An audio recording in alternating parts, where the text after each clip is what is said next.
HTML tutorial के इस video में आपका स्वागत है। HTML ट्यूटोरियल के इस वीडियो में हम HTML स्टाइल्स CSS टाइप्स के बारे में जानेंगे।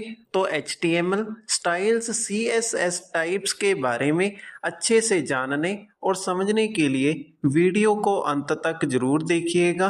तो यह स्लाइड टाइप्स ऑफ CSS के बारे में है, जिसके अंदर लिखा है CSS can be added to HTML documents in 3 ways, जिसका अर्थ ये है कि CSS को HTML डॉक्यूमेंट में 3 प्रकार से प्रयोग किया जाता है, जिसके बारे में इसी स्लाइड में आगे 3 पॉइंट लिखे गए हैं। जिसके पहले पॉइंट में लिखा है inline by using the style attribute inside HTML elements. तो यह पहला पॉइंट CSS की पहली टाइप इनलाइन CSS के बारे में लिखा गया है, जिसके अनुसार इनलाइन CSS का प्रयोग स्टाइल एट्रीब्यूट के अंदर HTML एलिमेंट्स के लिए किया जाता है। इसके बाद दूसरा पॉइंट इंटरनल CSS के बारे में लिखा है, जिसके अंदर लिखा है internal bye using A style element in the head section, जिसका अर्थ ये है कि इंटरनल CSS का प्रयोग हेड सेक्शन के अंदर स्टाइल एलिमेंट में किया जाता है। इसके बाद तीसरा पॉइंट एक्सटर्नल CSS के बारे में लिखा है, जिसमें लिखा है external by using a link element to link to an external CSS file.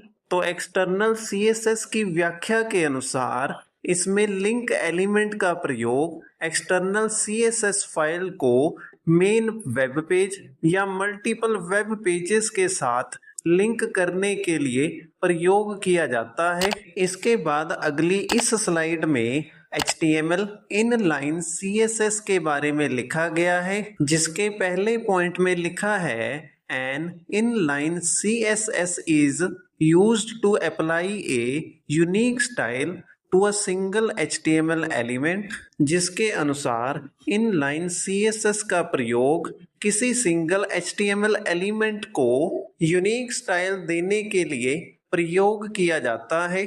इसके बाद दूसरे पॉइंट में लिखा है an inline CSS uses the style attribute of an HTML element. तो इस प्रकार इनलाइन CSS HTML एलिमेंट के स्टाइल एट्रीब्यूट का प्रयोग करता है। इसके बाद तीसरे पॉइंट में लिखा है the following example sets the text colour of the H1 element to blue and the text colour of the P element to red, जिसके अनुसार नीचे दी गई एग्जांपल्स में H1 एलिमेंट में टेक्स्ट कलर ब्लू और P एलिमेंट में text colour red define किया गया है। जैसा कि चौथे और पांचवें पॉइंट में इन एग्जाम्पल को लिखा गया है, जिसमें स्टाइल एट्रीब्यूट के अंदर कलर को डिफाइन किया गया है। इस अगली स्लाइड में HTML इंटरनल CSS के बारे में लिखा गया है, जिसके पहले पॉइंट में लिखा है An internal CSS is used to define a style for a single HTML page. तो इस पॉइंट के अनुसार इंटरनल CSS का प्रयोग सिंगल HTML पेज को स्टाइल करने के लिए किया जाता है।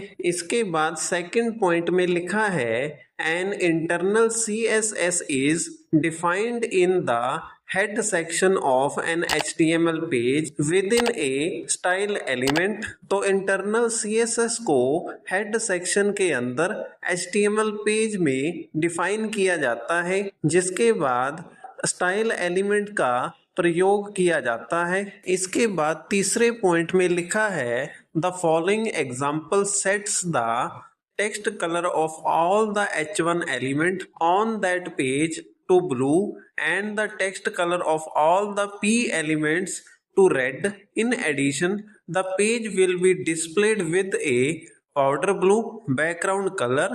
तो इस पॉइंट के अनुसार अगली स्लाइड में दी गई एग्जांपल में H1 एलिमेंट के टेक्स्ट कलर ब्लू रंग में और P एलिमेंट के सभी टेक्स्ट कलर रेड कलर में डिफाइन किए गए हैं। इसके अलावा पेज के बैकग्राउंड कलर को पाउडर ब्लू सेट किया गया है। इस एग्जाम्पल को देखने के लिए हम अगली स्लाइड में चलते हैं। इस इंटरनल CSS की एग्जाम्पल में हेड टैग के अंदर स्टाइल एलिमेंट का प्रयोग किया गया है, जिसके अंदर बॉडी H1 और P टैग को क्रमवार बैकग्राउंड कलर और कलर के साथ डिफाइन किया गया है। तो इस प्रकार से इंटरनल CSS की एग्जाम्पल लिखी गई है। इसके बाद अगली स्लाइड HTML एक्सटर्नल CSS के बारे में है, जिसके पहले पॉइंट में लिखा है an external style sheet is used to define the style for many HTML pages। तो इस प्रकार से एक्सटर्नल स्टाइल शीट का प्रयोग अनेक HTML पेजेस के स्टाइल को सेट करने या डिफाइन करने के लिए किया जाता है। इसके बाद दूसरे पॉइंट में लिखा है to use an external style sheet add a link to it in the head section of each HTML page. तो इस पॉइंट के अनुसार एक्सटर्नल स्टाइल शीट को प्रयोग करने के लिए हर एक HTML पेज के अंदर हेड सेक्शन में लिंक बनाया जाता है, जैसा कि तीसरे पॉइंट में एग्जाम्पल के रूप में दिखाया गया है, जिसमें हेड सेक्शन के अंदर लिंक टैग का यूज किया गया है, जिसके अंदर स्टाइल शीट को रिलेट करके styles.css फाइल को href टैग का यूज करके लिंक किया गया है। इसके बाद अगली स्लाइड में एक्सटर्नल स्टाइल शीट की एग्जाम्पल के बारे में लिखा गया है, जिसके पहले पॉइंट में लिखा है the external style sheet can be written in any text editor.